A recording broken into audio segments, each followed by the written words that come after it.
Hello student, welcome to my channel. आज के video lecture में देखने जा रहे हैं ग्रेविटेशन का सीरीज स्टार्ट हो गया। एक क्लास 9th का ग्रेविटेशन होगा, 11th का ग्रेविटेशन नहीं होगा। देखिए, ग्रेविटेशन का हर एक चैप्टर में यूज होता है जनरली। जैसे न्यूटन्स लॉ में ले लेंगे, सर्कुलर मोशन में ले लेंगे। इस पार्ट को जैसे सर्कुलर मोशन में आपको पार्टिकल रोटेट करता है, जैसे अर्थ भी सन के चारों ओर रोटेशन करता है। अभी चर्चा करेंगे हम उस बात पर। अब देखिए, ग्रेविटेशन हम स्टार्ट कर रहे हैं। ग्रेविटेशन किसको बोलते हैं? नॉर्मल लाइफ में हम लोग डेली बेसिस पर देख रहे हैं, कोई भी ऑब्जेक्ट को अगर हम छोड़ देते तो वो नीचे की ओर आ जाता है ड्यू टू ग्रेविटेशन। अगर किसी भी ऑब्जेक्ट को ऊपर की ओर फेंक देते हैं तो आफ्टर सम टाइम, कुछ समय के बाद वो ऑब्जेक्ट फिर से नीचे आना स्टार्ट हो जाता है। ये भी ग्रेविटेशन के कमाल है। अगर कोई भी ऑब्जेक्ट को किसी भी पाथ से अगर फेंकते हैं, ऐसे करके फेंक देंगे तो वो भी प्रोजेक्टाइल पकड़ लेता है। ये भी ग्रेविटेशन का कमाल है।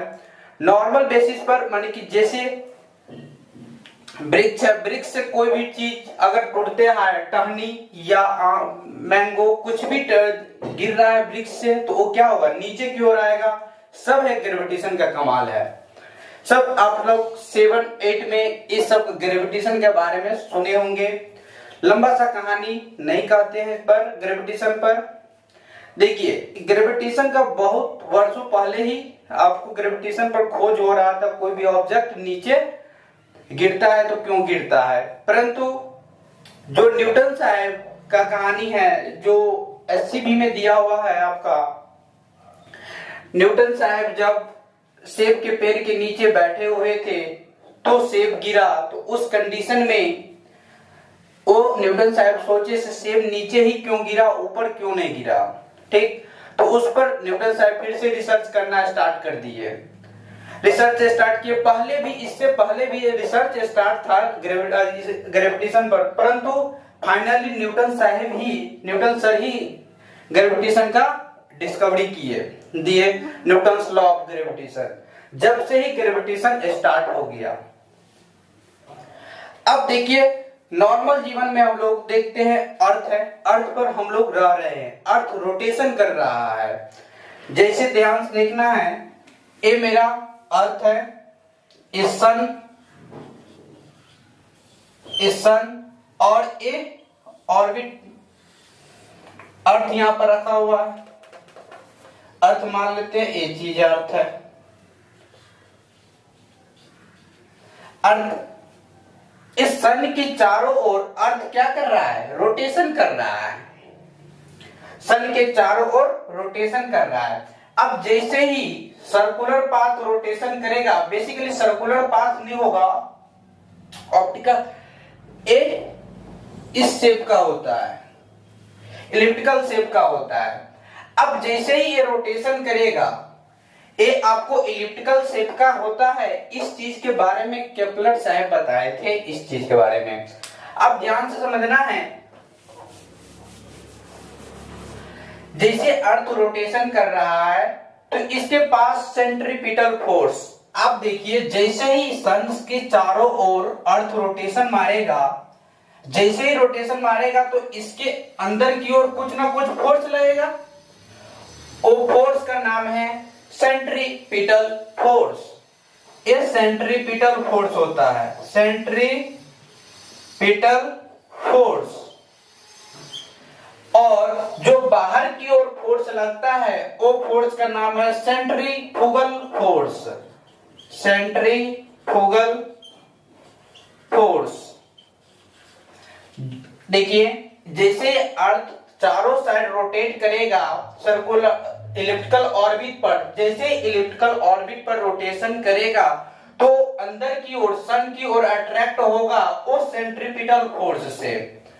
अब जैसे ही अर्थ इसको सेंट्रीपिटल फोर्स से खींचेगा सन, तो वो क्या होगा? सेंट्रीफ्यूगल फोर्स उसको बैलेंस करने के लिए सेंट्रीफ्यूगल फोर्स बाहर लगता है। समझ में आया? अब इसको देखिए, ग्रेविटेशन कैसे जनरेट हुआ, इसी बेसिस पर हुआ। जैसे सन है तो सन अर्थ के चारों, सन की ओर अर्थ ग्रेविटेशनल फोर्स लगा रहा है। सन का मास बहुत ज्यादा है कंपैरेटिवली अर्थ से, इसी के वजह से ये खींच रहा है आपको। क्लियर? आई होप समझ में आ गया होगा। अब हम लोग देखने जा रहे हैं ग्रेविटेशन। ये आपको जो फोर्स लगता है वो फोर्स कितना होता है वो चीज देखने जा रहे हैं।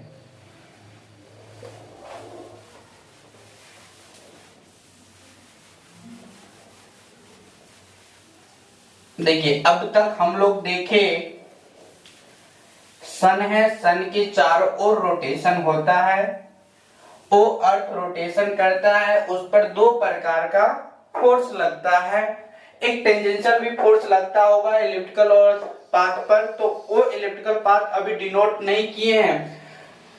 जो क्लास 11th में आपको ग्रेविटेशन आती सर्कुलर मोशन वाले चैप्टर में पढ़ाया जाएगा। इस चीज को देखते हैं, जो सेंट्रीफ्यूगल फोर्स और सेंट्रीपिटल फोर्स, वो सेंट्रीपिटल फोर्स की वजह से अर्थ सन की ओर खिंचाकर रहता है और सेंट्रीफ्यूगल फोर्स उस फोर्स को बैलेंस करने के लिए लगता है। सेंट्रीफ्यूगल फोर्स, सेंट्रीफ्यूगल फोर्स के बारे में डिटेल्स चर्चा किया जाएगा आपको क्लास 11th में। अब ध्यान से देखना है। अब ग्रेविटेशन, ग्रेविटेशन के जो न्यूटन्स लॉ ऑफ ग्रेविटेशन,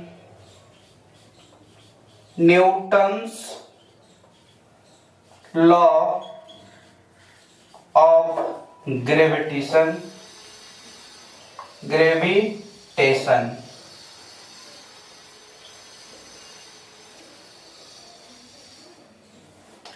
देखिए न्यूटन साहब बताए, अगर दो बॉडी है, दो बॉडी कुछ मास रखा हुआ है, कंटेन किया हुआ है और कुछ डिस्टेंस पर रखा हुआ है, तो उस बॉडी के बीच हमेशा प्यार बना रहता है, माने कि वो हमेशा लगाव रखता है। ध्यान से सुनना है। अगर स्फीयर है जिसका 2 kg मास है और दूसरा स्फीयर है जिसका 3 kg मास है, और ये दोनों हमेशा अट्रैक्टिव फोर्स लगाएगा। देखिए बताए थे क्या एक बॉडी दूसरे बॉडी की ओर अट्रैक्ट हो जाता है। ये फोर्स अट्रैक्टिव फोर्स है। एफ फोर्स वेक्टर क्वांटिटी है, इसीलिए वेक्टर नोटेशन कर देते हैं। एफ भी वेक्टर क्वांटिटी एफ। अब ध्यान से सुनना है, ये दोनों फोर्स का मैग्नीट्यूड बराबर होगा, ये दोनों फोर्स का मैग्नीट्यूड बराबर होगा, लेकिन डायरेक्शन इसका अपोजिट होगा। ध्यान से सुनना है। ए अगर 1 ड्यू टू 2, A1 फोर्स 1 पे लग रहा है और इसके वजह से 2 पर अट्रैक्ट हो रहा है, और A2 ड्यू टू 1, इसको अगर हम 1 मान ले, इसको 2 मान ले, तब इस कंडीशन में तो ध्यान से देखना, दोनों फोर्स बराबर होगा लेकिन डायरेक्शन इसका अपोजिट होगा। F12। तो अभी तक क्या देखिए, अगर दो बॉडी है, दो बॉडी का मास है, तो उसके बीच में हमेशा लगाव रहता है, वो ग्रेविटेशनल फोर्स की वजह से लगाव रहता है। अब वो फोर्स, जितना फोर्स दोनों बॉडी पर लगेगा वो फोर्स बराबर होता है। अब देखना है वो फोर्स कितना होता है, उस चीज पर हम लोग चर्चा करने जा रहे हैं। इस चीज को देखते हैं अब फिर से। अगर हम दो मास का बॉडी ले ले M1 और M2, तो उस पर फोर्स लगेगा। देखिए A अगर मास इसका M1 है, A मास M2 है, तो इस पर फोर्स लगता है, और A फोर्स, अभी दोनों फोर्स F से डिनोट कर लेते हैं, दोनों फोर्स बराबर होगा लेकिन डायरेक्शन दोनों का अपोजिट होगा। दोनों का बीच का सेपरेशन R डिस्टेंस दिया हुआ है, ए डिस्टेंस आर सेंटर से दिया हुआ है, आपको सेंटर से दिया हुआ है, डिस्टेंस याद रखना है, ए आर सेंटर से दिया हुआ है। तो न्यूटन साहब बताए दो बॉडी के बीच में अगर मास उसके पास है, कुछ डिस्टेंस पर रखा हुआ है, तो उस कंडीशन में जो फोर्स लगेगा वो फोर्स होगा, वो फोर्स डायरेक्टली प्रोपोर्शनल होता है प्रोडक्ट ऑफ द मास। दोनों मास को जैसे मल्टीप्लाई कर देंगे उस मास का प्रोडक्ट का डायरेक्टली प्रोपोर्शनल होगा, m1 इंटू m2। एंड वही force inversely proportional to the square of distance r square, 1/r²। समझ में आया? न्यूटन साहब बताए क्या, अगर दो बॉडी है, उस बॉडी के पास मास, दो बॉडी है, दोनों के बॉडी के पास मास है, तो उस दोनों को बीच में फोर्स लगेगा और वो अट्रैक्ट होना चाहेगा हमेशा। अब ध्यान के r बहुत छोटा है। अब जैसे ही F को हम लोग कंबाइन कर लेंगे दोनों इक्वेशन को, एक एंड दो, देखिए न्यूटन्स लॉ ऑफ ग्रेविटेशन में अगर लॉन्ग्वेज लिखना होगा तो कैसे लिख सकते हैं, वो चीज को ध्यान से सुनना है। The force between two masses is directly proportional to the product of mass and inversely proportional to the square of the distance between them। वो आराम से लिख सकते हैं। अब देखिए दो इक्वेशन बना, वही चीज लिखना है, द फोर्स बिटवीन, दो मासेज के बीच में फोर्स लगेगा, the force between two point masses is directly proportional to the product of masses and inversely proportional to the square of the distance। ठीक, अब ध्यान से सुनना है फिर से, अगर हम दोनों इक्वेशन को कंबाइन कर लेंगे, now from equation 1 and 2 we get, अगर दोनों इक्वेशन को कंबाइंड करेंगे तो ए आ जाएगा हम लोगों को F directly m1 m2 by r²। अब देखिए यहां पर F directly force vector quantity है, वेक्टर लगाना कंपलसरी है। अब जैसे ही हम डायरेक्टली हटाएंगे तो G आ जाएगा ग्रेविटेशनल कांस्टेंट, वो m1 m2 बाई r² के बराबर होगा। यही न्यूटन साहब दिए ए फोर्स का फार्मूला, इसी फार्मूला से आया gravitational force Fg। Gravitational force, अगर दो बॉडी का मास रखा हुआ है, दोनों बॉडी के बीच में फोर्स लगेगा, वो फोर्स होगा G m1 m2 by r²। अब फिर से इस चीज को देखिए, ये G हटा, ये डायरेक्टली हटा तो G आया, इस G को, ये G है मेरा, G is called, G is proportionality constant, proportionality constant, ये प्रोपोर्शनलिटी कांस्टेंट है, इसी G is proportionality constant, this is known as, इसी को बोलते हैं ग्रेविटेशनल कांस्टेंट, इस G को बोलते हैं gravitational constant. G is also called gravitational constant, gravitational constant। G gravitational constant हो गया। देखिए जब ए आपको डिराइव किया न्यूटन सर ने, तो उस कंडीशन में G को वैल्यू अपना पार्टिकुलर वैल्यू दिए, और G का वैल्यू होता है 6.67 इंटू 10⁻⁻11। अब देखिए इस पर अगर यूनिट बनाना है हम लोगों को, इसका यूनिट क्या होगा, वो यूनिट बनाने के लिए फोर्स का यूनिट न्यूटन और ध्यान से सुनना है, अगर हम g निकालेंगे यहां पर तो क्या हो जाएगा, g निकाल रहे हैं तो F R square divided bye m1 into m2। अब यहां से अगर हम लोगों को यूनिट निकालना है तो फोर्स का Newton, unit and measurement chapter में पढ़े होंगे, फोर्स का न्यूटन, आर का मीटर डिस्टेंस है और मास का केजी, तो ये हो जाएगा न्यूटन मीटर स्क्वायर और पर केजी का स्क्वायर। अब ये मेरा एच जी होता है ग्रेविटेशनल कांस्टेंट, या इसी को बोलते हैं ग्रेविटेशनल कांस्टेंट को यूनिवर्सल कांस्टेंट, इसी को बोलते हैं universal constant, universal constant, universal constant हो गया g का वैल्यू। अब यही g मेरा स्केलर क्वांटिटी है, g is a scalar quantity. ये जी एक्सपेरिमेंटली देखा गया तो बताया g एक स्केलर क्वांटिटी है। अब ध्यान से सुनना है, स्केलर वेक्टर समझ में आ रहा है ना, जिसमें मैग्नीट्यूड एंड डायरेक्शन दोनों होगा, वेक्टर होगा, और पार्टिकुलर लॉ को भी फॉलो करना चाहिए, वही वेक्टर होगा। और स्केलर वो जिसमें सिर्फ ओनली वन मैग्नीट्यूड होगा, वो स्केलर होगा।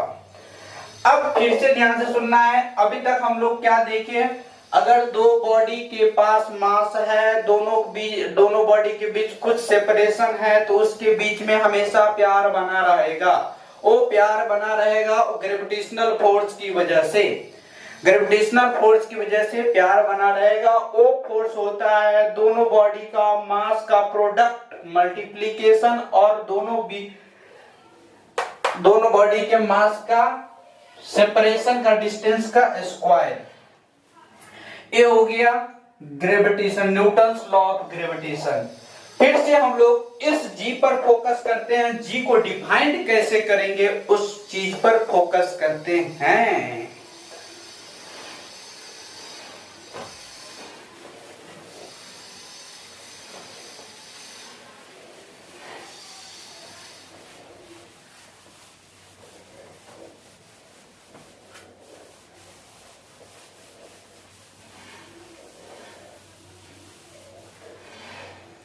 ध्यान से सुनना है, देखिए F है जो इस G को डिफाइंड करना है, तो किसी भी फार्मूला में डिफाइंड करने के लिए, इस प्रोपोर्शनलिटी कांस्टेंट को डिफाइंड करने के लिए जितना चीज है सबको यूनिटी मान लेते हैं। If F equal to 1 newton हो जाएगा और G equal to M equal to M1 equal to M2 equal to 1 kg और डिस्टेंस हो जाएगा 1 मीटर। सब वैल्यू पुट करेंगे तो G का वैल्यू आएगा 1 न्यूटन मीटर स्क्वायर और पर kg का स्क्वायर। यही डिफाइंड किया जाएगा। ध्यान से समझ में आया ये चीज। अब देखिए इस पर हम लोगों को सवाल कैसे जनरेट होगा, सवाल कैसे बनाएंगे इस पर। तो सवाल बनाने के लिए कुछ इसका इंपॉर्टेंट पॉइंट है, उस चीज को देखने जा रहे हैं। Important point,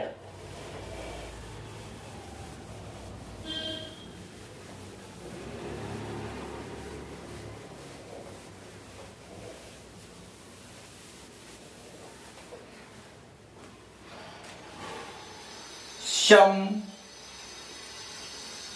important point for Newton's law of gravitation. Newton's law of gravitation.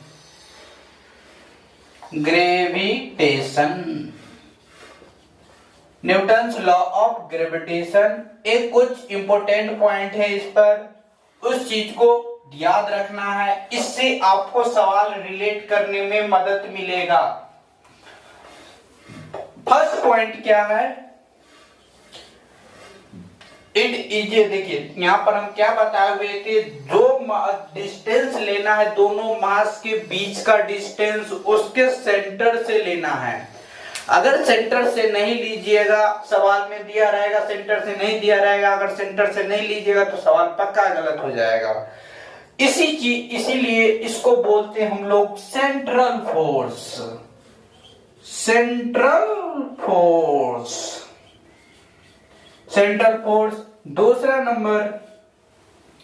अब देखिए इस दोनों मासेज को अगर हम दूसरे किसी मीडियम में डाल देंगे, फर्स्ट कंडीशन में एयर में था, दूसरे कंडीशन में अगर लिक्विड में डाल देंगे तो क्या होगा, लिक्विड में डालने के बाद उसका फोर्स पर किसी भी प्रकार का इफेक्ट नहीं पड़ेगा, फोर्स पर किसी भी प्रकार का इफेक्ट नहीं पड़ेगा।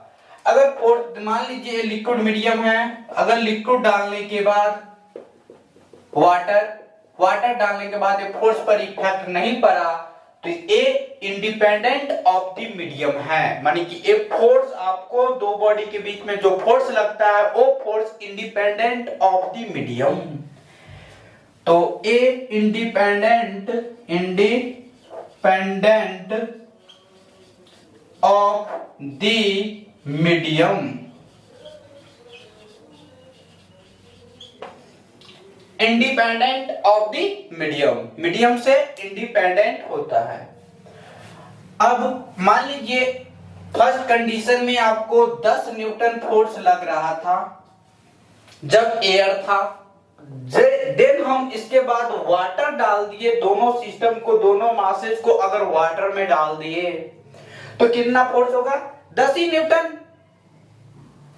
ठीक, ये 10 न्यूटन ही होगा, इसीलिए इसको बोला जाता है इंडिपेंडेंट ऑफ द मीडियम। अब तीसरा पॉइंट है मेरा, तीसरा नंबर पॉइंट,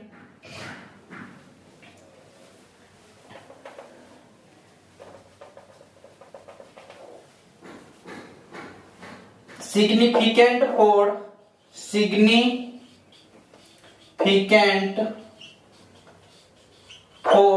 हैवी बॉडी। देखिए सिग्निफिकेंट फॉर हैवी बॉडी, और दो पॉइंट को एक ही बार एक्सप्लेन कर देता हूं। चौथा नंबर पॉइंट है सिग्निफिकेंट फॉर हैवी बॉडी और 4 पॉइंट मासेज। अब इट इज applicable केवल 4 पॉइंट मासेज। ये पॉइंट मास के लिए ही अप्लीकेबल है। अब इस दो लाइन को समझते हैं बेहतर तरीका से। देखिए सिग्निफिकेंट फॉर हैवी बॉडी सिर्फ एक हैवी बॉडी के लिए अप्लीकेबल है। फिर दूसरा पॉइंट बोल रहा है क्या, applicable for point masses, point ही मास के लिए अप्लीकेबल है। एक ऊपर बोला हैवी बॉडी और दूसरा बोला पॉइंट मासेज। बात तो कंट्राडिक्शन है यहाँ पर, लेकिन इस चीज को यहाँ पर इसका कहने का मतलब सिग्निफिकेंट फॉर हैवी बॉडी, जैसे सन एंड अर्थ के दोनों को बीच का डिस्टेंस बहुत ज्यादा है, उसके वजह से अगर मान लीजिए सन से अर्थ से अगर हम लोग सन पर देखते हैं तो पॉइंट साइज का दिखता है, फिर से अगर मान लीजिए कोई पर्सन है जो सन से दिखता है, सन से वो उसे देख नहीं सकता क्योंकि जलकर तो रात हो जाएगा, परंतु मान लीजिए कोई देख रहा है तो अर्थ भी बहुत छोटा दिखेगा। तो इसीलिए ये बोला जाता है it is only applicable for point masses. अगर हम अर्थ से सन को देखते हैं तो छोटा ही दिखाई देगा क्योंकि डिस्टेंस तो बहुत दूर है। ठीक, अब इसके बाद तो ए 4 पॉइंट मासेज के लिए ही सिर्फ एप्लीकेबल है। अब दूसरा हैवी बॉडी अभी लिए हैं हम लोग सन एंड अर्थ। ठीक, समझ में आया? ये 4 पॉइंट है, इस 4 पॉइंट पर आपको सवाल बनाने में बहुत मदद मिलेगा, इसके बिना सवाल नहीं बनेगा। ठीक, अब सवाल किस तरीका से हम पूछेंगे एक बात बता देते हैं। अब सवाल आएगा, ठीक, जैसे ही सवाल आएगा तो वीडियो को पॉज करके सवाल को पहले खुद से बनाना है और टिक मारना है, कोई ना कोई एक ऑप्शन में टिक मारना है। ठीक, अगर सही होगा तो कमेंट कीजिएगा, गलत होगा तब पर भी कमेंट कीजिएगा। ठीक, इसमें तब हम समझेंगे सो कहां कमी है, हमको इंप्रूवमेंट करना है। ठीक, अब इस चीज को फिर से ध्यान से सुनना है, सिग्निफिकेंट। तो अब तक में हम देखे, क्या देखे, न्यूटन्स लॉ ऑफ ग्रेविटेशन देखे। न्यूटन्स लॉ ऑफ ग्रेविटेशन में ये बताया दो मास है, दोनों मास के बीच में दो पर्सन है, दो पर्सन के बीच में हमेशा प्यार रहता है। लेकिन एक बात है यहाँ पर, अगर मान लीजिए कोई है ए 100 kg का कोई पर्सन है, अब एक क्वेश्चन जनरेट हो सकता है। सो अगर यहाँ पर दो पर्सन बैठा हुआ है, सर ये भी 100 kg का है, ये भी 70 kg का है, 70 kg का है, तो ये दोनों काहे नहीं अट्रैक्ट होता है, ये भी तो क्वेश्चन जनरेट हो सकता है। अगर एक क्वेश्चन जनरेट हो रहा है अट्रैक्ट काहे नहीं होता, तो इसीलिए अट्रैक्ट नहीं होता, अगर इसके बीच में अगर फोर्स लिख लेते हैं, मान लेते हैं 10 सेंटीमीटर का डिस्टेंस है, 10 सेंटीमीटर या 1 ही मीटर ले लेते हैं। अगर 1 मीटर ले लेते हैं दोनों को बीच का डिस्टेंस, दोनों को बीच का डिस्टेंस 1 मीटर लेंगे तो क्या हो जाएगा, force F equal to G into mass 100 into 70 divided by 1 metre. यहां पर फिर से अगर G का वैल्यू बैठाएंगे 6.67 into 10 to the power -11 into 7 पर 000। ध्यान से सुनना है, ए अगर इतना ले लिए, अगर ए 10 टू द पावर -11 तो नीचे जाएगा, जैसे ही ये नीचे जाएगा तो अब इस डिजिट में हम लोग डिवाइड करेंगे नीचे जाने के बाद। अगर ए हो गया 6.67 इंटू 10 टू द पावर 700 7 पर 7000 divided by 10 to the power 11। अगर इतने डिजिट से अगर हम इसमें डिवाइड करेंगे तो फोर्स बहुत कम आएगा, बहुत कम। इतना कम फोर्स आता है ना, जिसके वजह से हम दो पर्सन अट्रैक्ट नहीं हो पाते। अगर फोर्स ही कम रहेगा, मान यहां समझना है, अगर दो ब्लॉक है इस सरफेस पर रखा हुआ है, ए ब्लॉक और दूसरा ब्लॉक, अगर दोनों के बीच में अगर फोर्स ही कम लगेगा, बहुत कम लगेगा, बहुत कम, तो क्या वो अट्रैक्ट हो पाएगा? नहीं हो पाएगा, संभव ही नहीं है। क्योंकि यहां पर मान लेते हैं दोनों के बीच में 0.000005 न्यूटन लग रहा है, तो फोर्स नेग्लिजिबल है, काम नहीं करेगा। ठीक, तो इतना हो गया। अगर दो पर्सन बैठा हुआ है या स्टैंड खड़ा हुआ है तो उस दोनों पर्सन के बीच में इतना कम फोर्स लगता है, फोर्स लगता है, बहुत कम फोर्स लगता है, जिसके वजह से हम लोग रियलाइज नहीं कर पाते सो फोर्स लग रहा है कि नहीं लग रहा है, लेकिन फोर्स लगता है। तो यहां तक समझ में आया। अगर अब इस पर सवाल कैसे जनरेट हो सकता है उस चीज पर हम फोकस करने जा रहे हैं। देखिए, अगर मास दिया रहेगा, दो बॉडी का डिस्टेंस दिया रहेगा। हाँ, फर्स्ट ऑफ ऑल सवाल में यूनिट कन्वर्जन ध्यान देना है। यूनिट कन्वर्जन, जैसे डिस्टेंस आपको मीटर में, सेंटीमीटर में दे दिया रहेगा तो उसको मीटर में कन्वर्ट करना होगा, मिलीमीटर में दे दिया रहेगा तो उसको मीटर में कन्वर्ट करना होगा। यूनिट कन्वर्जन बहुत इंपॉर्टेंट है, यूनिट कन्वर्जन आना चाहिए। ठीक, जहां पर हम हर एक सवाल में यूनिट कन्वर्जन पर चर्चा करेंगे। वैसे तो अगर यहां पर, क्योंकि हम लोग जो भी आंसर निकालेंगे SI यूनिट में ही निकालेंगे, SI यूनिट। ठीक, अब ये चीज कितना फोर्स होगा, तो Gm1m2 बाई r² फोर्स होगा। और ग्रेविटेशनल का वैल्यू कितना याद कर लेना है, 6.67 into 10 to the power -11 newton metre square per kg square होगा। क्लियर? अब देखिए इस चीज को फोर्स जनरेट कैसे हो सकता है सवाल। इस दोनों बॉडी का मास दे दिया रहेगा, दोनों बॉडी का मास दे दिया रहेगा, बोल रहा है फोर्स F नाम का लग रहा है, m1 m2 मास है, फोर्स F लग रहा है। अब कुछ देखने जा रहे हैं सवाल। पीछे देखे थे थ्योरी पर, थ्योरी से सवाल कैसे जनरेट हो सकता था उस बात पर फोकस किए थे। अब सवाल कैसे बनेगा उस बात पर हम लोग ध्यान देंगे। ध्यान से समझना है। 2 क्वेश्चन दिए हुए हैं बोर्ड पे, दोनों क्वेश्चन वीडियो को 2 मिनट पॉज कर वीडियो क्वेश्चन को ट्राई करना है। वीडियो को पॉज कर लेना है और क्वेश्चन को ट्राई करना है। जब तक नहीं बनेगा तब तक इसको ट्राई करते रहना है। लास्ट में नहीं बनेगा तो देख लेना वीडियो को। अब हम स्टार्ट करते हैं। वैसे इसमें क्या क्वेश्चन बोल रहा है, the gravitational force between 2 objects is F। 2 object के बीच में ग्रेविटेशनल फोर्स F दिया हुआ है।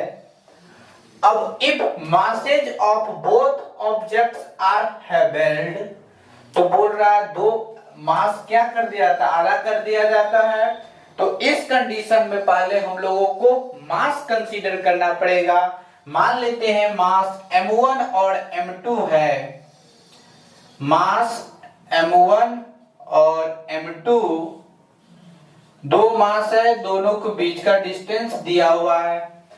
अब बोल रहा है हेवेल्ड, पहले फोर्स लग रहा था F नाम का फोर्स लग रहा था। जो फोर्स होगा F बराबर, फर्स्ट इनिशियल कंडीशन में F equal to G m1 m2 by r square, ये फोर्स होगा कुछ डिस्टेंस पर। अब सेकंड, अब बोल रहा object are held without, masses held कर दे तो without changing distance between them, then the gravitational force would be. ये बोला जाता है अगर मास को, दोनों मास को हेल्ड कर दिया जाता है तो उस कंडीशन में ग्रेविटेशनल फोर्स क्या होगा, बताना है क्वेश्चन। 1 नंबर है, छोटा सा क्वेश्चन है। इस टाइप का क्वेश्चन नीट में भी आ चुका है,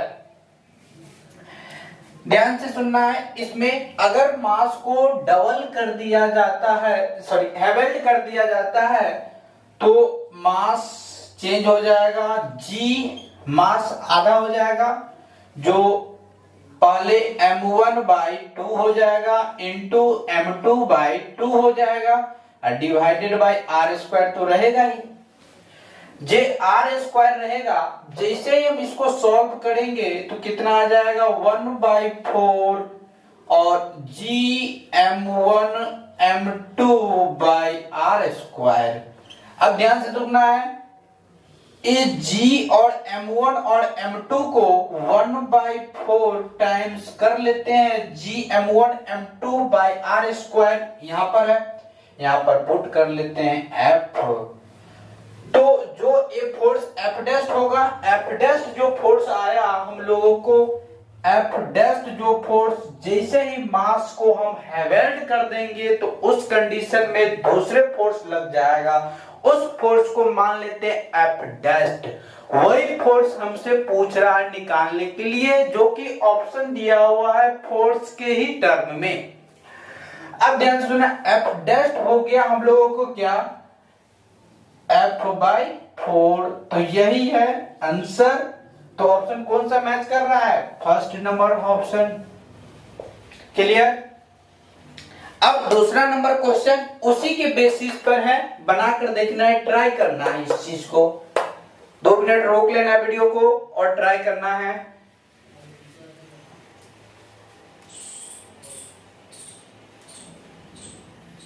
देखिए स्टार्ट करते हैं।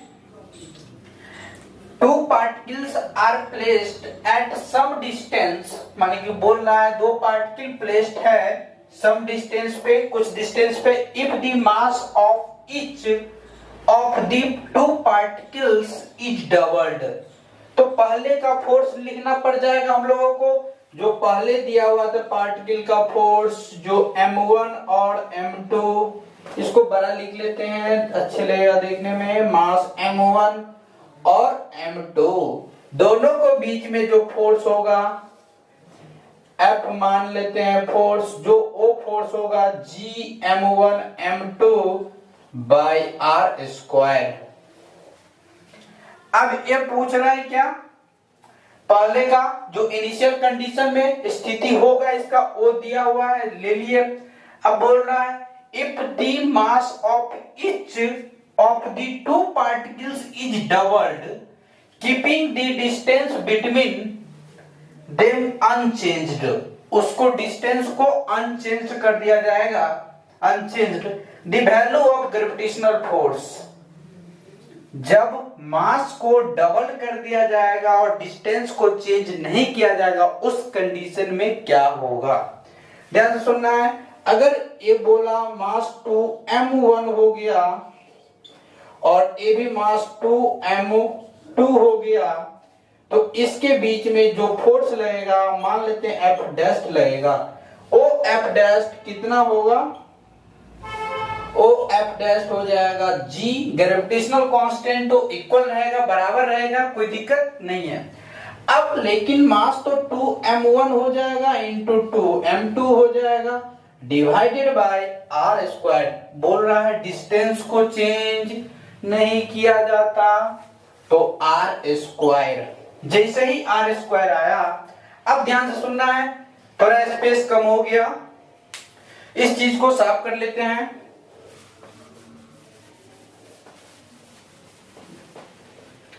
जैसे ही ए आया F डैश इक्वल टू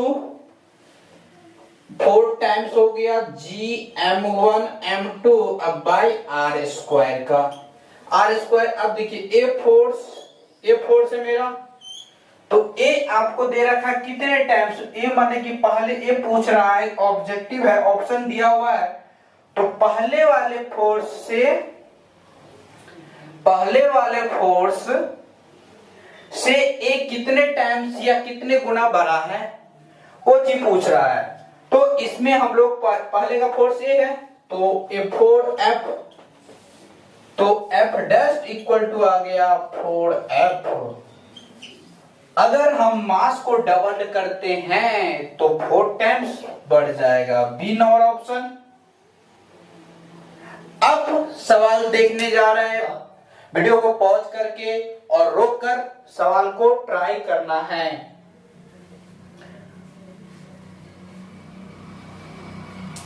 पीछे जो थोड़ी पढ़ा है उसी पर है, एक भी क्वेश्चन बाहर नहीं है, एक भी पॉइंट भी बाहर नहीं मिलेगा।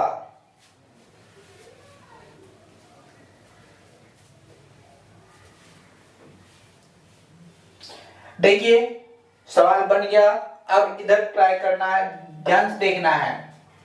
क्या बोल रहा है, two sphere of mass m, small m and capital M are situated in air, the gravitational force between them is F, the space. अब उसके बीच में जो F फोर्स लग रहा है, कैपिटल F वहां पर दे रखा है आपको, कैपिटल F, और the space around the masses is now filled with liquid of specific gravity 3। क्या बोला, स्पेसिफिक ग्रेविटी 3 रख दिया जाता है लिक्विड का, तो gravitational force will now be, क्या होगा बताना है। बहुत आसान क्वेश्चन है, अगर पीछे का थोड़ी, अगर ये सवाल नहीं बना तो एक बार पीछे का थोड़ी पढ़ना है, फिर से ट्राई करना है, बन जाएगा। वैसे हम बता देते हैं, अब ध्यान से सुनना है। पूछ रहे स्पेसिफिक ग्रेविटी, पहले हम स्पेसिफिक ग्रेविटी के बारे में जानते हैं, लेकिन देखिए हम बताए हुए थे अगर दो मासेज को किसी भी मीडियम में डाल देंगे तो फोर्स पर किसी भी प्रकार का इफेक्ट नहीं पड़ने वाला। तो अगर हम डाल भी दिए लिक्विड ऑफ स्पेसिफिक ग्रेविटी 3 तो क्या फोर्स चेंज होगा? नहीं होगा, तो आंसर ही ए होगा, सी नंबर। अब तब पर भी हम स्पेसिफिक ग्रेविटी पर चर्चा कर देते हैं। स्पेसिफिक ग्रेविटी होता क्या है? स्पेसिफिक ग्रेविटी होता है, specific gravity density of object by density of water, density of water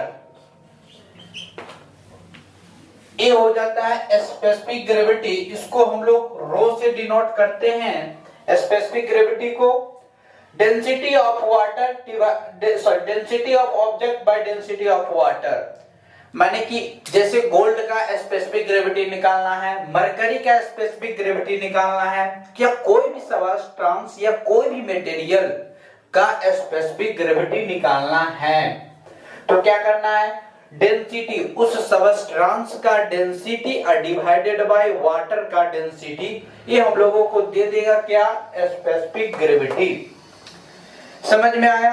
अगर ये स्पेसिफिक ग्रेविटी वैसे ही हमको बुर्बक बनाने के लिए क्वेश्चन में दिया हुआ था, क्योंकि क्वेश्चन डायरेक्ट बोलता है किसी प्रकार के मीडियम से इंडिपेंडेंट होता है, कोई भी मीडियम डाल दे, लिक्विड सॉलिड गैस कुछ भी डाल दे, तो हम लोगों को फोर्स पर इफेक्ट नहीं पड़ने वाला, क्योंकि Newton's law of gravitational force is independent of the medium. अब तो इसका सी नंबर ऑप्शन हो जाएगा, समझ में आ गया होगा आई होप। अब नेक्स्ट क्वेश्चन पर पढ़ना है ध्यान से और इसको बनाना है, सही सही होना चाहिए।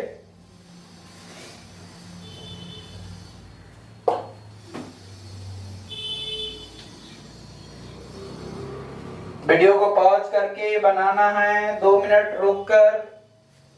अब देखिए हम स्टार्ट करते हैं इस चीज को। What will be the formula of the mass, mass का फार्मूला पूछे in terms of G R and capital G, mass का फार्मूला पूछ रहा है, आर दिया हुआ है रेडियस ऑफ द अर्थ, ठीक। अब ध्यान देखिए, जैसे मेरा ए अर्थ है, ए अर्थ है, इस सरफेस पे हम लोग रहते हैं, सरफेस पर मान ली कोई बॉल है, तो बॉल क्या चाहेगा, अर्थ की ओर mg फोर्स से जाना चाहेगा, mg फोर्स यही ग्रेविटेशनल फोर्स है। अर्थ जब अर्थ हम लोग अर्थ पर रह रहे हैं, वही आपको यही mg फोर्स हम लोगों को नीचे की ओर खींच रहा है, ग्रेविटेशनल फोर्स mg। एक g होता है, g पर चर्चा कर देते हैं। g होता है acceleration due to gravity, acceleration due to gravity, इसका g का वैल्यू होता है, न्यूटन साहब बताए थे 9.8 मीटर पर सेकंड स्क्वायर, और इसको अगर फीट में लिखते हैं तो 32 फीट स्क्वायर, सेकंड का स्क्वायर। एक कभी कभी एससीबी में आपको क्लास 12th में 11th में सवाल मिल जाएगा फीट पे, इसीलिए अभी चर्चा कर दिए। ग्रेविटेशनल जी बराबर होता है 32 फीट पर सेकंड स्क्वायर और 9.8 मीटर पर सेकंड। एक कांस्टेंट होता है, वैसे इस पर डिटेल चर्चा करेंगे जी के बारे में, पर पहले यहां पर देखते हैं। अब देखिए mg नीचे फोर्स लग रहा है, मास कैपिटल m है, इसका रेडियस r है अर्थ का, तो अर्थ का रेडियस r है, तो यहां से डिस्टेंस r डिस्टेंस पर है, तो उसके बीच में जो फोर्स लग रहा है F बराबर g स्मॉल m, ये मास इसका m मान लेते हैं, यही मास हमसे पूछ रहा है, और capital M divided by r square. अब ध्यान से देखिए, इसमें बेसिकली पहले हम लोगों को r स्क्वायर वाले ढूंढना है। r स्क्वायर जिसमें r स्क्वायर नहीं है वो तो पहले कट गया, a तो होगा ही नहीं, r स्क्वायर a हो सकता है, a भी नहीं होगा, ये दोनों में से एक हो सकता है। अब ध्यान से सुनना है, हम लोगों को मास पूछ रहा है, लेकिन जो F फोर्स जो अर्थ लगा रहा है इस ब्लॉक पे या बॉडी पे, तो ये बॉडी भी उतना ही अर्थ पे फोर्स लगा रहा है, तो वो फोर्स बराबर होगा। आप अभी बताएं न्यूटन्स लॉ में दो बॉडी के बीच हमेशा प्यार बना रहता है, तो क्या होगा, तो फोर्स mg के बराबर हो जाएगा, तो g m स्मॉल m और capital M divided by r square. तो a से m कैंसिल, यही मास पूछ रहा है हमसे, तो m इक्वल टू क्या हो जाएगा, g r square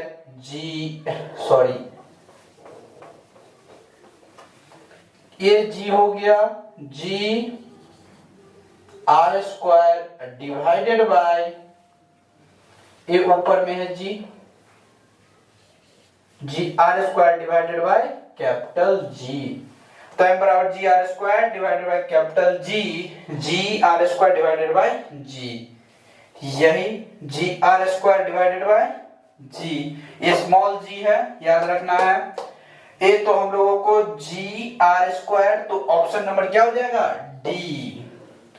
clear? I hope एक क्वेश्चन समझ में आया। फर्स्ट क्वेश्चन नंबर 3 पे था, क्वेश्चन नंबर 4 था। क्वेश्चन को ट्राई करना है।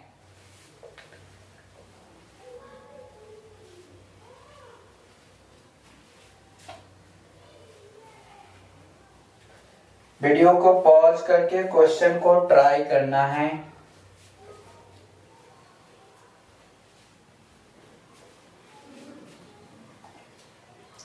देखिए बता रहे हैं सवाल को, क्या बोल रहा है question. A sphere of mass 40 kg is attached bye A second sphere of mass 50 kg। ए है और ए है, दो स्फीयर है। एक दिया हुआ है हम लोगों को 40 kg का स्फीयर है, दूसरा दिया हुआ है 50 kg का स्फीयर है, 15 kg का स्फीयर है। अटैच किया व्हेन देयर सेंटर से आर 20 सेंटीमीटर। देखिए क्वेश्चन में चर्चा कर देता है, 20 सेंटीमीटर सेंटर से डिस्टेंस दिया हुआ है, बात पर ध्यान देना है। अब ये सेंटर से हो गया R 20 centimetre apart with a force of, जो फोर्स लग रहा है इस पर एफ नाम का फोर्स, वो फोर्स एफ इक्वल टू दिया हुआ है 0.1 मिलीग्राम, 1 मिलीग्राम दिया हुआ है, वेट के फॉर्मेट में दिया हुआ है। Calculate the value of gravitational constant, सब चीज दिया हुआ है। देखिए 40 kg, 15 kg और 20 सेंटीमीटर डिस्टेंस दिया हुआ है, तो फोर्स भी दिया हुआ है। तो उस कंडीशन में हमसे पूछ रहा है ग्रेविटेशनल कांस्टेंट का वैल्यू। ग्रेविटेशनल कांस्टेंट का वैल्यू कैसे निकालेंगे, तो हम लोग प्यारा सा फॉर्मूला जानते हैं, F बराबर क्या होता है G m1 m2 by R square, G m1 m2 by R square. तो इससे हम लोगों को बनाना है, इसी जी का वैल्यू निकालना है। लेकिन हम बताए हुए थे कोई भी क्वेश्चन फिजिक्स में आपको अगर आ रहा है तो पहले देखना है सेम यूनिट में है कि नहीं है। अगर सेम यूनिट में नहीं है तो आप उस फार्मूला पर नहीं लगाइए जब तक उसको आप यूनिट कन्वर्जन नहीं कर लेते, सेम यूनिट में नहीं ले आते। तो हम लोगों को यहाँ पर फोर्स दिया हुआ है, परंतु ये डिस्टेंस दिया हुआ है सेंटीमीटर में, मीटर में लाना पड़ेगा ऐसा सिस्टम में। तो उसको चेंज करते हैं पहले, तो ए आर बराबर आ जाएगा आर 20 सेंटीमीटर, सेंटीमीटर को हम लोग मीटर में कन्वर्ट करेंगे 10⁻⁻2 मीटर। ए आर आ गया, सेंटीमीटर के बदला 10⁻⁻2 मीटर किए तो वो मीटर में आ गया। अब ये फोर्स का बात है, ये फोर्स जैसे ही आएगा तो कितना 0.1 मिलीग्राम है, तो 10⁻³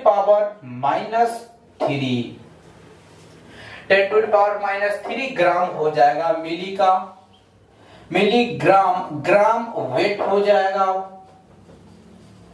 अब देखिए अभी तक हम लोगों को फोर्स का न्यूटन में आना चाहिए यूनिट, अभी ग्राम वेट ही में है। अब ध्यान से सुनना है फिर से, अगर इसको डेसिमल को लेकर यहां पर जंप मरा दे तो 1 × 10⁻⁴ ग्राम वेट हो जाएगा। लेकिन अभी तक ग्राम है, ग्राम को किस में कन्वर्ट करना है केजी में, तो केजी करेंगे तो 1 ग्राम × 10⁻³ केजी × 10⁻⁴ केजी और ये हो जाएगा वेट। वेट आई होप ये समझ में आ रहा है। ऊपर वाले डायग्राम मिटा देते हैं, हम लोगों को कुछ नहीं करना है, इस फॉर्मूला को बैठाना है, इसको डायग्राम को मिटा रहे हैं सिर्फ।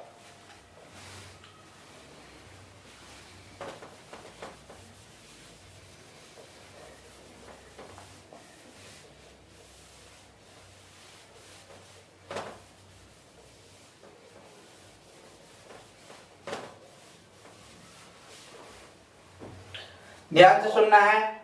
जैसे ही हम इसको पुट करेंगे, देखिए वेट है, अभी तक न्यूटन में नहीं आया। वेट होता है WEIGHT। Weight equal to mass I into क्या, G acceleration due to gravity, mg। अब ये मास 1 kg दिया हुआ है, ए मीटर पर सेकेंड, तो metre per second a G है, मीटर पर सेकेंड का स्क्वायर, ये हो गया। अब देखिए इसको हम लोग पूरा लिख लेंगे क्या, 9.8। तो यही तो है, हम लोगों को मास तो दिया हुआ है 1 kg, लेकिन मीटर पर सेकेंड ये लिखना पड़ेगा।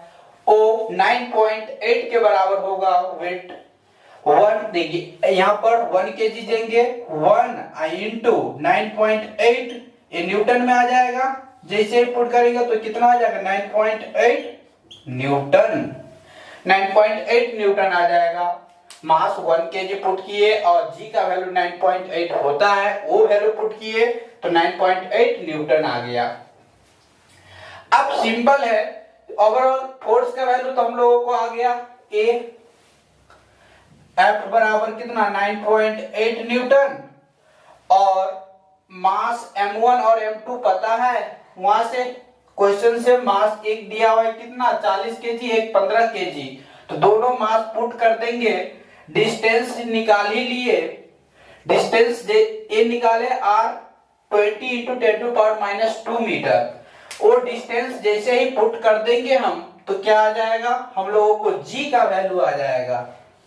जैसे ही सॉल्व करने के बाद सॉल्व करेंगे तो g का वैल्यू आ जाएगा, और वो g का वैल्यू ये हम लोगों को a हो जाएगा, ऑप्शन नंबर सी। अब देखिए नॉर्मली g का वैल्यू 10⁻⁻ क्या होता है 11 होता है, तो वो उसी हिसाब से देखकर भी टिक मार सकते हैं 10⁻11, सिंपल है। लेकिन ओवरऑल इसको अगर सॉल्व करते हैं तो सॉल्व कर भी वही चीज आता है, सॉल्व करना पड़ेगा। कैलकुलेशन लंबा फास्ट चल जाएगा, वीडियो लंबा हो जाएगा, इसीलिए कैलकुलेशन नहीं कर रहे हैं। अब नेक्स्ट क्वेश्चन है, इसमें हम लोगों को क्वेश्चन नंबर 6। क्वेश्चन नंबर 6 में क्या पूछ रहा है, find the gravitational force between the two protons kept at a separation of 1 femtometre. 1 femtometre रखा हुआ है डिस्टेंस, और 1 फेम्टोमीटर इक्वल टू 10⁻⁻15, तो the mass of A proton is 1.67 into 10⁻⁻27 kg। तो पूछ रहा है ग्रेविटेशनल फोर्स, दो प्रोटॉन का बीच का ग्रेविटेशनल फोर्स कितना होगा, और दोनों के बीच का सेपरेशन दे रखा है 1 फेम्टोमीटर। प्रोटॉन का मास होता है 1.67 इंटू 10⁻⁻27 kg, जो कि गिवन दिया हुआ है। तो यहाँ पर ग्रेविटेशनल फोर्स पूछ रहा है। वीडियो को पॉज करके बनाना इस क्वेश्चन को, तब तक ऊपर वाले साइड कर देते हैं।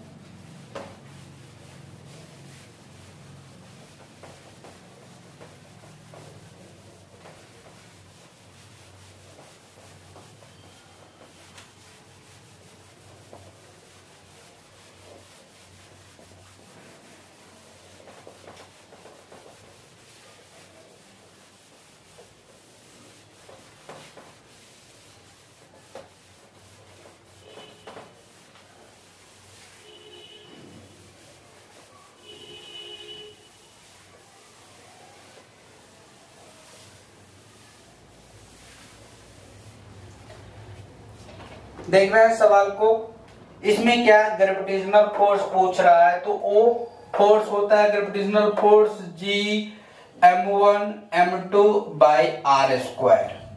ये चीज अब तो सबको समझ में आता ही होगा, इतना देर से GF के बारे में चर्चा कर रहे हैं। तो अब ये G हो गया, तो G का वैल्यू हम लोगों को पता है, ए फोर्स पूछ रहा है, G का वैल्यू 6.67 इंटू 10⁻⁻11 होता है, और मास कितना, मास ऑफ प्रोटॉन दिस, तो मास ऑफ प्रोटॉन तो 1.6 इंटू 67 इंटू 10⁻⁻27 10⁻⁻27, और ये हो जाएगा 1.67 इंटू 10⁻⁻27 डिवाइडेड बाय, सेपरेशन दिया हुआ है 1 फेम्टोमीटर, तो फेम्टोमीटर होता है 10⁻⁻15 मीटर। इसका स्क्वायर करेंगे तो ये सॉल्व करने के बाद हम लोगों को 6.67 इंटू 10⁻⁻11, और ये हो गया। देखिए इसको हम क्या अप्रोप्रिएट कर सकते हैं, 1.67 का होल स्क्वायर इंटू 10⁻27 और 27 54, 10⁻⁻54 हुआ, डिवाइडेड बाय 10⁻⁻30। अब देखिए इस चीज को हम लोगों को कैंसिल करना पड़ेगा। अब 10⁻⁻30 है, तो ये चीज कैंसिल आउट होकर 10⁻ कितना बच जाएगा, -24। 10⁻24 और 24 और A11 कितना हो जाएगा, कैलकुलेट करना है, 6.67 इंटू 1.67 का होल स्क्वायर इंटू 10⁻1 जुड़ जाएगा, 5 हो जाएगा, 6 हो जाएगा। देखिए ये हम लोगों को कैंसिल आउट होने के बाद कितना बच गया था, 24 में ये जुटेगा तो 5 और 3 35 आ गया, नीचे का काम समाप्त है। अब देखिए इस 7 को हटा लेते हैं, इसको 7 कर लेते हैं, 17 को जैसे ही मल्टीप्लाई करेंगे इसको भी कितना कर लेते हैं हम लोग, 7 कर लेते हैं। 7 और 7 ये 16 ले लेते हैं अप्रोक्स, अगर 16 अप्रोक्स लेकर देख लेते हैं, अगर ये हम 16 लेते हैं तो कितना आ जाएगा, 256, और 7 अगर 7 लिए तो जैसे ही मल्टीप्लाई करेंगे तो कितना आ जाएगा, 56 और 35 और 5 40 के 0 अपने 4, ये हो गया, 7 दूना 14, 18 ये आ गया। ध्यान से देखना है एप्रोप्रिएट वैल्यू, और कितने डिजिट के बाद हम इसमें इसको 7 माने थे, 7 माने, इसमें डेसिमल है नहीं, इसको 16 माने तो 2 डिजिट के बाद डेसिमल होगा, तो यहाँ पर होगा, ठीक, 2 डिजिट के बाद डेसिमल होगा। अब देखिए हम लोगों को 35 ऑप्शन में कोई भी नहीं, किसी में भी नहीं है। अब किसी में भी नहीं है तो एक डेसिमल को अगर हम यहाँ से ले ले, इसमें से ये आया हम लोगों को 18.06 इंटू 10⁻⁻35। अब एक जीरो ऊपर से नीचे भेजकर यहाँ कर लेंगे तो कितना आ जाएगा, 1.8 इंटू 10⁻⁻34 न्यूटन आंसर। ठीक, अब हम देखने जा रहे हैं फिर से, एक क्वेश्चन समझ में आ गया, आई होप इसका ऑप्शन देखिए मैच कर रहा है ना, 1.8 1.86 10⁻, ये हो जाएगा ऑप्शन नंबर बी हो गया। ठीक, अब हम देखने जा रहे हैं रिलेशन फोर्स बिटवीन, आपको सन एंड अर्थ के बीच में कितना लगता है, सन एंड मून के बीच में कितना लगता है, वो फोर्स, उस फोर्स पे चर्चा करने जा रहे हैं। फोर्स बिटवीन जो ग्रेविटेशनल फोर्स लगता है अर्थ एंड सन के बीच में, वो फोर्स देखेंगे। अब देन मून एंड अर्थ के बीच में जो ग्रेविटेशनल फोर्स लगता है उस फोर्स को देखेंगे, और न्यूटन्स लॉ ऑफ ग्रेविटेशनल का टॉपिक सिर्फ समाप्त होगा। इसके बेस पर न्यूमेरिकल पार्ट भी कर लिए हम। अब क्या होगा, देखिए, फोर्स बिटवीन एक कॉन्सेप्ट है, वो थ्योरी पढ़ाए थे, और थ्योरी से आगे आपको यही चीज मिलेगा। Force between earth, gravitational force between earth and sun, एक चीज लिखेंगे तो बेहतर रहेगा। उसको मिटाते हैं, gravitational force between earth and sun, gravitational force between earth and sun, earth and sun के बीच में ग्रेविटेशनल फोर्स कितना लगता है उस चीज को देखने जा रहे हैं। अब देखिए, मास ऑफ अर्थ कितना होता है, मास ऑफ अर्थ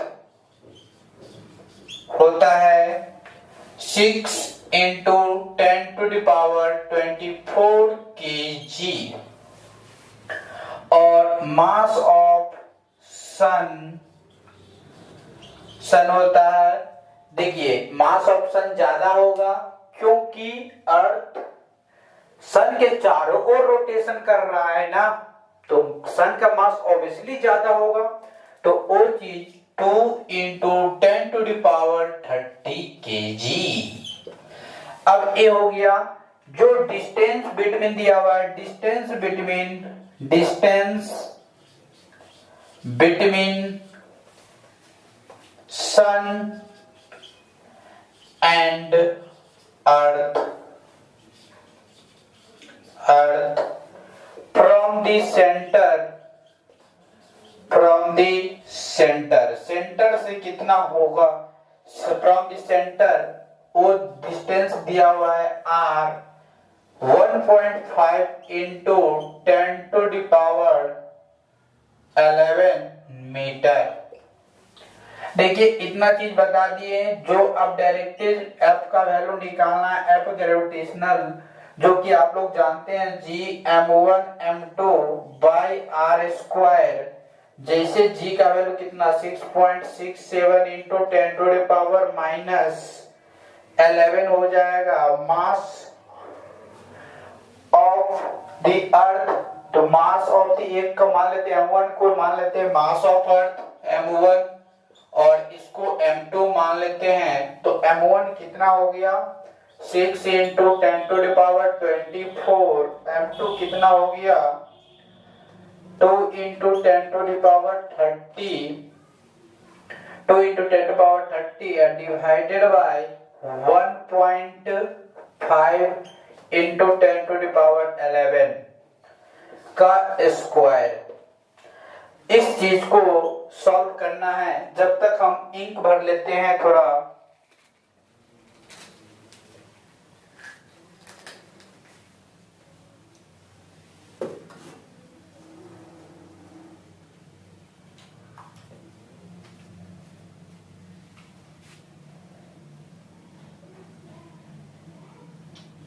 सॉल्व हो गया, सॉल्व करना है।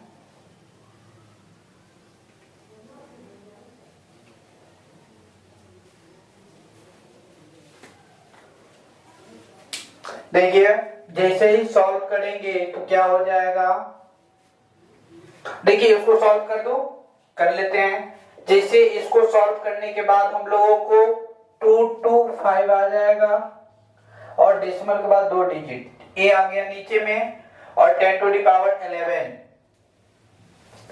तो जैसे ही सॉल्व करेंगे हम इसको, तो 6.67 into 10 to the power minus 11 और देखिए पहले इस 11 को कैंसिल कर लेते हैं, इसके साथ कुछ डाटा मैनेज कर लेते हैं, आसान हो जाएगा कैलकुलेशन, एक कैलकुलेशन आसान हो जाएगा। जैसे ही इसको हम लेंगे तो 24 और 11 घटा लेंगे, 3 हो गया, 1 हो गया, 13 हो गया, तो 10 टू द पावर 13 हो गया, और ये 6 into 2 into 10 to the power 30, और ये 2.25 इंटू 10 टू द पावर 22। अब ये 22 आया, अब इसको फिर से मैनेज करना पड़ेगा। देखिए इसको जैसे ऊपर ले जाएंगे या कैंसिल कर लेते हैं इसके साथ, जैसे ही इसके साथ कैंसिल करेंगे 10 टू द पावर, तो ये बच जाएगा हम लोगों को 10 के पावर 8, ठीक, 10 के पावर 8 बचेगा। और जैसे इसको सॉल्व करेंगे हम तो ये 12 8 20 होता है ना, 12 और 8 20 और 1 21 हो जाएगा। जैसे 21 होगा और ये 6 दूना 12 हो गया, तो 6.67 इंटू 12, और ये हो गया 2.25 टू 10 टू द पावर 21। अब ध्यान से देखिए, 2 डिजिट के बाद डेसिमल साइड हो गया। अब इसको जैसे ही सॉल्व करेंगे तो कितना आ जाएगा, 3 से काट लेते हैं, 3 4 हो गया, 3 7 और 1 बच गया इधर 15, 3 5 ठीक। अब इसको जैसे कैंसिल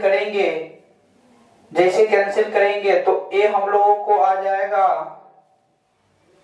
डिवाइड करके दिखा दूं, देखिए इसको जैसे सॉल्व करेंगे, डिवीजन कैलकुलेशन लंबा चला जाएगा, तो 3.5 ले लेते हैं अप्रोक्स, यही होगा 3 point into 10 to the power. देखिए यहाँ पर कुछ आएगा और 3.5 के बाद पॉइंट होगा, तो यहाँ पर 22 आ जाता है और ये न्यूटन आ जाएगा। इतना न्यूटन सॉल्व करने के बाद आ जाएगा। डिवीजन करना है, सिर्फ ओनली वन डिवीजन करना है और कुछ नहीं करना है। 3.5 into 10 to the power 22 newton आ जाएगा। अब इस चीज को मिटा रहे हैं हम।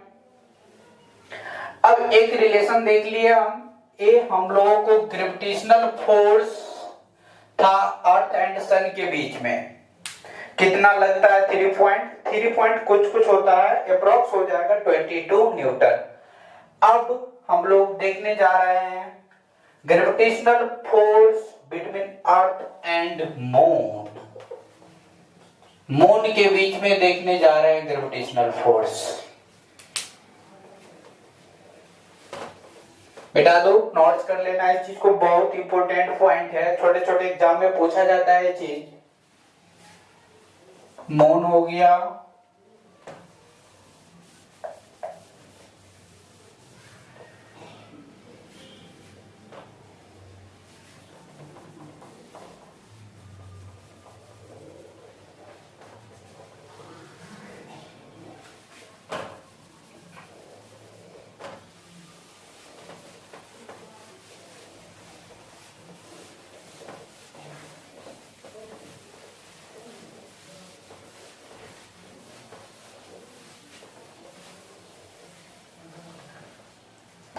ध्यान से सुनना है। मास ऑफ सन, यहां पर मून है तो मून आ जाएगा, मून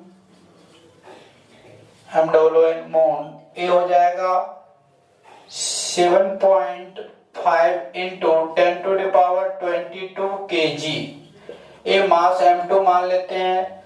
जो distance between moon and earth के बीच में होगा ये होगा 3.8 into 10 to the power 8 metre, approx यही होता है 3.06। कितना बुक ले लेता है 3.06 अप्रोक्स ये वैल्यू होता है, हम ले लेते हैं। अब देखिए जैसे ही इसको हम पुट करेंगे तो कितना आ जाएगा, जैसे पुट करेंगे तो क्या हो गया, जी का value 6.67 into 10 to the power -19 -11 ये हो गया मास कितना है, total value 6 into 10 to the power 24 और 7.5 into 10 to the power 22 divided by ये हो गया हम लोगों को आर कितना है 3.8 इंटू 10 टू द पावर 8 ए इसका स्क्वायर मीटर का। जैसे ही इसको सॉल्व कीजिएगा तो आ जाएगा अप्रोक्स वैल्यू ले लेते हैं, ध्यान से देखना है।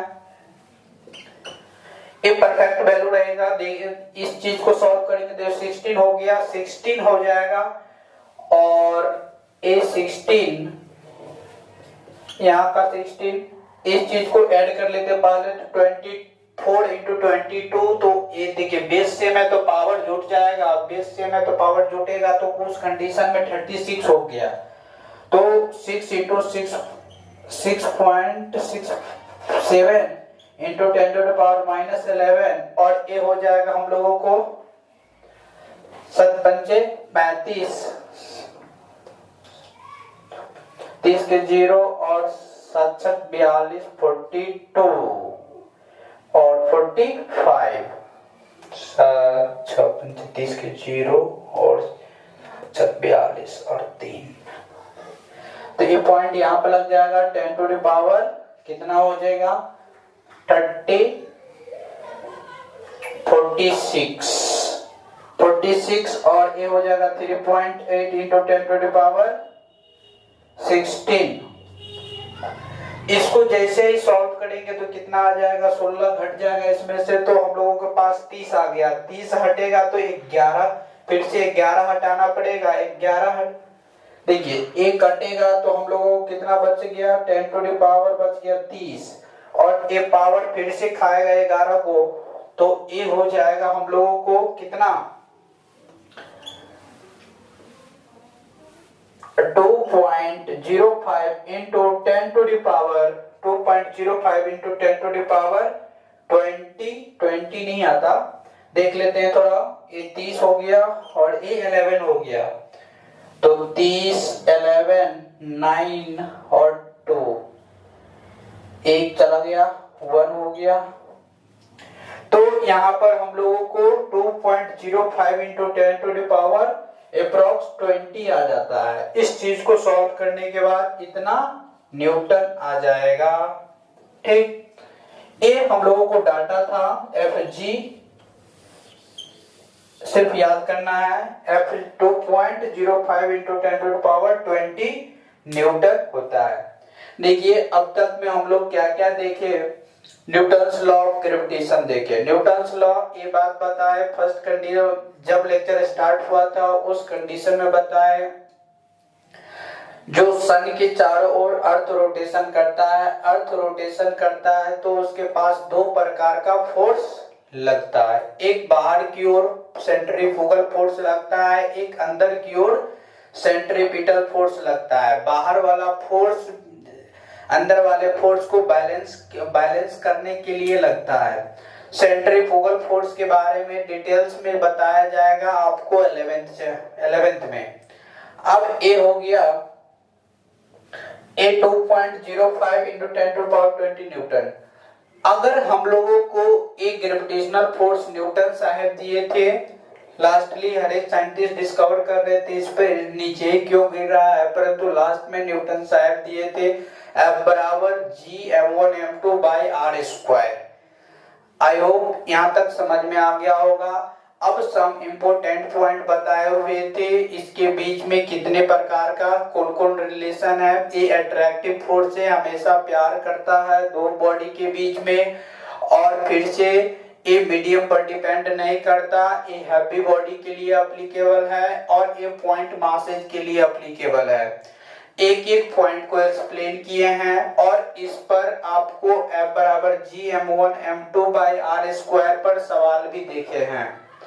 अब इसके बाद ये हम लोग ग्रेविटेशनल फोर्स देखे अर्थ एंड मून के बीच में, अर्थ एंड सन के बीच में। ठीक, ये चीज डाटा है, अप्रोक्सीमेटली याद रखना है और कुछ नहीं करना है, इसमें ज्यादा खास कुछ है नहीं, ये डाटा याद रहना चाहिए। वीडियो समझ में आया?